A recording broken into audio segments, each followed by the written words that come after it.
एक कहावत बार बार कही जा रही है, बार बार एक कहावत कही जाती थी कि झूठों की बात पे और घोरों की लात पे कभी भरोसा नहीं करना चाहिए।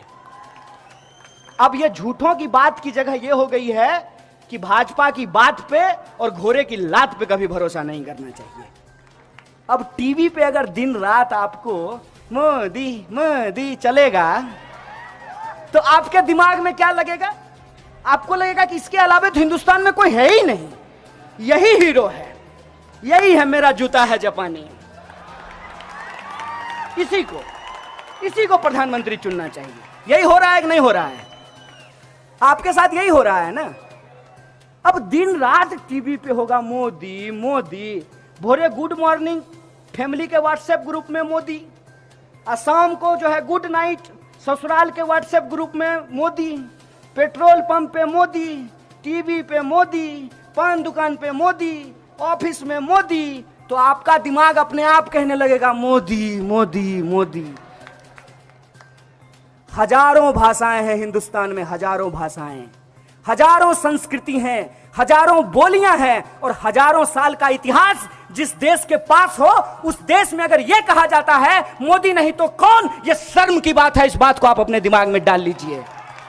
मोदी जी के प्रचार पर करोड़ों रुपया खर्च किया जाता है यह बताने के लिए कि मोदी जी गरीब थे। करोड़ों रुपया खर्च किया जाता है कि मोदी जी गरीब थे। ए देश के गरीबों, मोदी जी गरीब थे, तुम गरीब हो और वो तुम्हारे पैसे से ही तुमको बता रहे हैं कि वो गरीब थे। इस दुष्प्रचार का शिकार मत बनिए, सच से सवाल कीजिए। मोदी जी अगर गरीब थे तो गरीबों के प्रति उनको यदि संवेदना है, अगर वो चाय बेचते थे, यदि उनकी मां मजदूरन थी, तो आज जो मजदूर हैं, आज जो चाय बेचने वाले हैं, आज जो देश के गरीब हैं, उनके लिए आपने क्या किया है? मैं यह पूछना चाहता हूं कि जब आप सरकारी स्कूल कॉलेज के बजट को खत्म कर देते हैं तो किसका बच्चा नहीं पढ़ता है? अमीर का बच्चा को पढ़ने में दिक्कत होता है कि गरीब को बच्चा को पढ़ने में दिक्कत होता है? जब आप रेलवे बेच दीजिएगा तो किसको इधर से उधर जाने में दिक्कत होगी? अमीर को दिक्कत होगी कि गरीब को दिक्कत होगी? गरीब को दिक्कत होगी ना। तो मोदी जी जब आप गरीब थे तो जो गरीब हैं उनके ऊपर अत्याचार क्यों कर रहे हैं? मैं ये सवाल पूछ रहा हूं, यही हमारा सवाल है, यही हमारा प्रश्न है। करोड़ों रुपया प्रचार में खर्च करते हैं, जिधर देखिए उधर तमाशा। बाहर जाएंगे तब तमाशा, देश लौट करके आएंगे तब तमाशा। ऐसा लग रहा है कि जैसे सरकार नहीं चला रहे हैं, तमाशबीनों की टोली बना करके चले हैं। भाई बजाओ ताली, तमाशा चल रहा है। अरे एक काम तो गिनाइए साहब, आप अपने वादे पे खड़ा उतरिए। मैं पहला आदमी होऊंगा जो आपका विरोध नहीं करूंगा। मैं आप कहें तो मैं आपको एफिडेविट बना करके दे देता हूं कि जो बात आप बोलते थे उसमें से आप कुछ बात तो लागू कर दीजिए। मोदी जी के पुराने भाषण को सुनिएगा। मोदी जी कहते थे कि अगर देश में एक मजबूत प्रधानमंत्री होता तो रुपया कभी नीचे नहीं जाता। मन करता था कि बाप रे बाप, ये आदमी कब देश का प्रधानमंत्री बनेगा। और जब प्रधानमंत्री हो गए हैं, रुपया रोज नीचे जा रहा है, तब एक सवाल नहीं बोल रहे हैं कि रुपया क्यों नीचे जा रहा है। जब मुख्यमंत्री थे तो भाषण देते थे कि मैं मर जाऊंगा लेकिन मैं आधार योजना को लागू नहीं होने दूंगा। आए भी, आधार योजना लाए भी और मरे भी नहीं हैं, एकदम जीता जागता खड़े हैं। जब मुख्यमंत्री थे तो कहते थे कि जीएसटी सबसे खराब योजना है, इसको कभी नहीं लागू होना चाहिए। अब सरकार में हैं, प्रधानमंत्री हैं, जीएसटी लागू कर दिए हैं और उनको मालूम है कि जीएसटी में गड़बड़ी है। आपको मालूम है, सैकड़ों बार उसमें परिवर्तन किया गया है, सैकड़ों बार। सरकार खुद बजट लेकर के आती है और कहती है कि कॉर्पोरेट टैक्स लगाने से देश को फायदा होगा, इसीलिए हमने कॉर्पोरेट टैक्स लगाया है। और जब मंदी आती है तो चुपचाप जो फाइनेंस मिनिस्टर हैं चुपचाप कॉर्पोरेट टैक्स को घटा देते हैं, देश को पता नहीं चलता है। अरे अपनी बात पे तो टिके रहते। एक कहावत बार बार कही जा रही है, बार बार एक कहावत कही जाती थी कि झूठों की बात पे और घोरों की लात पे कभी भरोसा नहीं करना चाहिए। अब ये झूठों की बात की जगह ये हो गई है कि भाजपा की बात पे और घोड़े की लात पे कभी भरोसा नहीं करना चाहिए। और बुद्ध ने क्या कहा? बुद्ध ने कहा कि सत्य वो नहीं है जो आप बोलते हैं, यहां खड़ा होकर के हम कुछ भी बोलते हैं। सत्य वो है जो हम करते हैं, और इनके करने और बोलने में जमीन आसमान का फर्क है। बोलने के लिए तो ये भी कहते हैं कि महात्मा गांधी राष्ट्रपिता थे। बोलने के लिए तो ये भी करें कि जो है महात्मा गांधी को महान साबित कर दें, लेकिन अपनी शाखाओं में लोगों को सिखाते हैं कि महात्मा गांधी बहुत खराब आदमी था और गोडसे की पूजा करते हैं। तो इनकी कथनी और पानी सरकार को पिलाना है।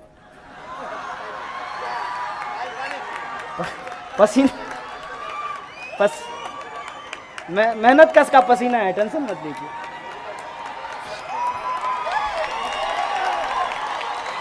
मैंने कौन सा हम लोग जो है मतलब एयर कंडीशन में पैदा हुए हैं कि पसीना नहीं निकलेगा। खेत खलिहान के आदमी है, पसीना निकलेगा, इसमें क्या दिक्कत है? निकलने दीजिए पसीना। हम लोगों का जो भी है सब सामने है। कहते हैं ना प्रत्यक्षम किम प्रमाणम, प्रत्यक्ष को प्रमाण का कोई जरूरत नहीं होता है। तो हम लोग सब सामने है, जो बात है सो है, इसमें छुपाने करने की कोई बात है नहीं। तो कथनी और करनी में इनका जमीन आसमान का फर्क है। जैसे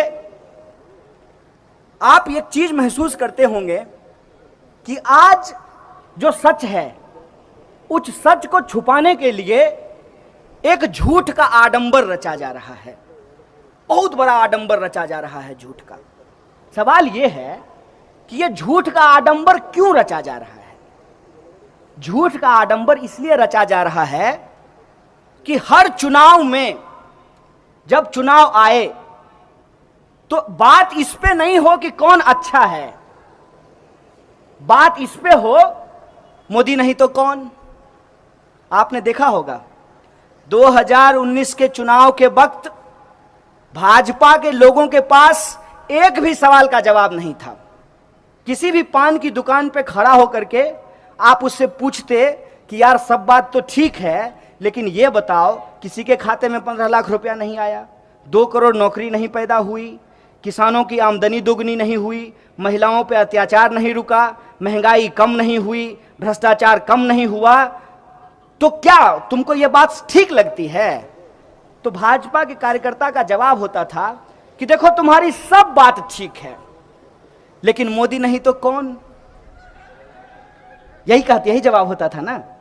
और अभी भी देश में क्या जवाब है?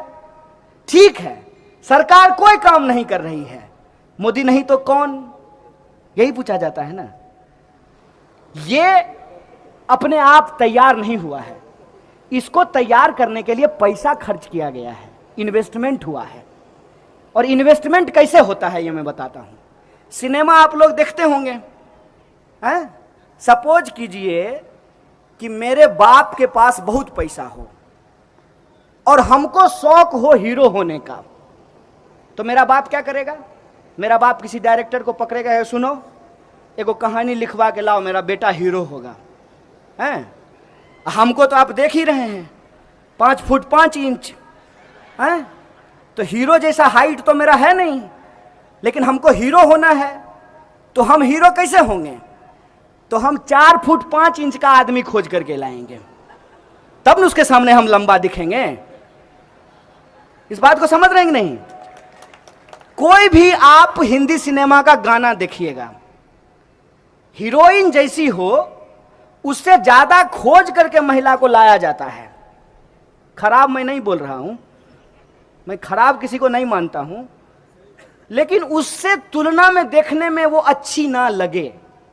और थोड़ा उसमें मेकअप, पाउडर, लिपस्टिक ये सब भी लगाया जाता है। और वो बेचारी अपना पीछे में ऐसे ऐसे कर रही है, तो सारे दर्शक का नजर किस पे रहता है? हीरो पे नहीं, हीरोइन पे नजर रहता है। अब पीछे में जो 20-25 को नाच रहा है उसको कोई नहीं देखता है। उसको 200 रुपया दे करके बुला लिया, उसको कोई नहीं देख रहा है। अब टीवी पे अगर दिन रात आपको मोदी मोदी चलेगा तो आपके दिमाग में क्या लगेगा? आपको लगेगा कि इसके अलावा तो हिंदुस्तान में कोई है ही नहीं, यही हीरो है, यही है मेरा जूता है जापानी। इसी को प्रधानमंत्री चुनना चाहिए। यही हो रहा है कि नहीं हो रहा है? आपके साथ यही हो रहा है ना। अब दिन रात टीवी पे होगा मोदी मोदी, भोरे गुड मॉर्निंग फैमिली के व्हाट्सएप ग्रुप में मोदी, और शाम को जो है गुड नाइट ससुराल के व्हाट्सएप ग्रुप में मोदी, पेट्रोल पंप पे मोदी, टीवी पे मोदी, पान दुकान पे मोदी, ऑफिस में मोदी। तो आपका दिमाग अपने आप कहने लगेगा मोदी मोदी मोदी। सिनेमा देखते हैं ना आप, इस प्रयोग को जाकर के कीजिएगा आज अपने घर में कि एक गाना चलाइएगा और देखिएगा कि हीरो के पीछे में 50 गो लौंडा नाच रहा है, एकदम बढ़िया कमर हिला रहा है। हो सकता है कि हीरो से ज्यादा अच्छा डांस कर रहा हो। कौन देखता है उसको? क्योंकि हीरो को इस तरीके से प्रोजेक्ट किया जाता है। ये जो सामने में कैमरा पे काम कर रहे हैं, ये लोग बहुत वैज्ञानिक लोग हैं, इनको बहुत नॉलेज है। आपको बता देंगे कि कैसे जो है पीछे बैठे हुए सब आदमी को ब्लर कर देंगे और मेरा ही मुंह रहेगा। तो आपको अगर यह लग रहा है कि आप प्रधानमंत्री चुन रहे हैं, ऐसा बिल्कुल भी नहीं है। आपसे यह सवाल किया गया है, क्वेश्चन भी सेट है और आंसर भी सेट है। देश का प्रधानमंत्री कौन होना चाहिए? ए नरेंद्र मोदी, बी जो भाजपा का सबसे अच्छा नेता हो, सी जिसको आरएसएस बहुत प्यार करता हो, डी जो पूंजीपतियों का दुलारा हो, और ई उपरोक्त सभी। तो आपके पास ऑप्शन ही एक है। और आप हमको बताइए कि ये हिंदुस्तान है, कश्मीर से लेकर के कन्याकुमारी तक जब आप चलेंगे ना, तो इतनी भाषाएं हैं जितना आपका उम्र नहीं होगा। कितना उम्र होगा ज्यादा से ज्यादा आपका? 30 साल 35 साल है?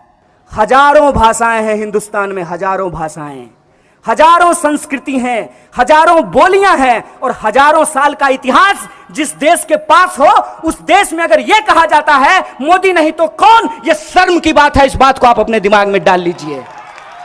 135 करोड़ का देश है और इस देश में हमारे पास विकल्प नहीं है। विकल्प है लेकिन हमको विकल्प देखने नहीं दिया जाता है।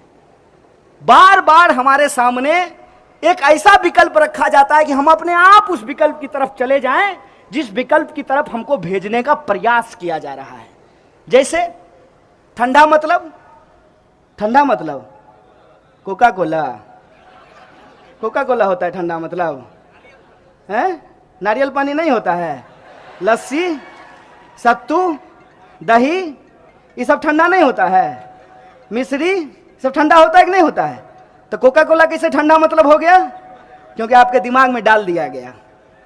कॉलेज की दीवार पे ठंडा मतलब कोका कोला, आमिर खान बोला ठंडा मतलब कोका कोला, कैटरीना कैफ बोली ठंडा मतलब कोका कोला, सचिन तेंदुलकर बोला ठंडा मतलब कोका कोला, पूरा देश बोल रहा है ठंडा मतलब कोका कोला। ऐसे देश चलेगा? अब की बार भाजपा सरकार नहीं है साहब, अब की बार विज्ञापन की सरकार है। आप ये अपने दिमाग में डाल लीजिए, एडवर्टाइजमेंट की सरकार है। और ये एडवर्टाइजमेंट ऐसे नहीं होता है। कोई अगर आपका दोस्त हो तो उसको पूछिएगा कि अखबार में अगर हम अपना फोटो छपवाना चाहते हैं तो कितना माल लगेगा, बताना जरा, कितना पैसा लगेगा? 10 सेकेंड अगर टीवी पे आएंगे तो कितना पैसा लगेगा? विपक्ष कमजोर है, ये ऐसा सच नहीं है। 70 साल मान लीजिए कोई पार्टी राज किया हो, अचानक से वो कमजोर कैसे हो गया है? क्योंकि उसको जो मजबूत बनाने वाली शक्तियां थी ना, वो अपना पाला बदल लिया है। मेरी बात समझे? कि जो उसको मजबूत बनाने वाली शक्तियां थी, उसने कहा कि अब हम इस घोड़े पे दांव नहीं लगाएंगे, हमको नया घोड़ा चाहिए। तो अन्ना हजारे का आंदोलन हुआ और पूरा देश बोला अन्ना नहीं आंधी है, देश का दूसरा गांधी है। और कब अन्ना अन्ना होते होते मोदी मोदी होने लगा, देश को पता ही नहीं चला। हो गया मोदी मोदी, आ गए मोदी जी। और वादा क्या करके आए? सबका साथ सबका विकास। अल्ले दनादन जो है लोगों को कभी मांस के नाम पे, कभी मंदिर के नाम पे, कभी मस्जिद के नाम पे उनकी हत्याएं होनी शुरू हो गई। विकास तो गया तेल लेने के लिए, इकॉनमी नीचे चली गई है, लगातार कंपनियां बंद हो रही हैं। आज उत्तर प्रदेश की खबर है कि 25,000 होमगार्ड को नौकरियों से निकाल दिया गया है। इसीलिए मैं आप तमाम लोगों से यह आग्रह करने आया हूं कि देश खतरे में है, बचाइए इस देश को। हो सकता है कि आपके पास कोई चुनावी विकल्प नहीं हो, कोई अल्टरनेटिव इलेक्टोरल ऑप्शन नहीं हो, लेकिन यह देश हम सबका है, यह संस्कृति हमारी है, यह परंपरा हमारी है। इस देश में हजारों साल से सभी धर्म के लोग मिलजुल करके रहते आए हैं। ज्यादा दूर मत जाइए, अपने ही शहर को देखिए आप कि आपके शहर में मस्जिद है, मंदिर है, दरगाह है, गुरुद्वारा है, चर्च है, बुद्ध विहार है। यह हिंदुस्तान है जिसको गुलबर्गा रिप्रेजेंट करता है। इस बात को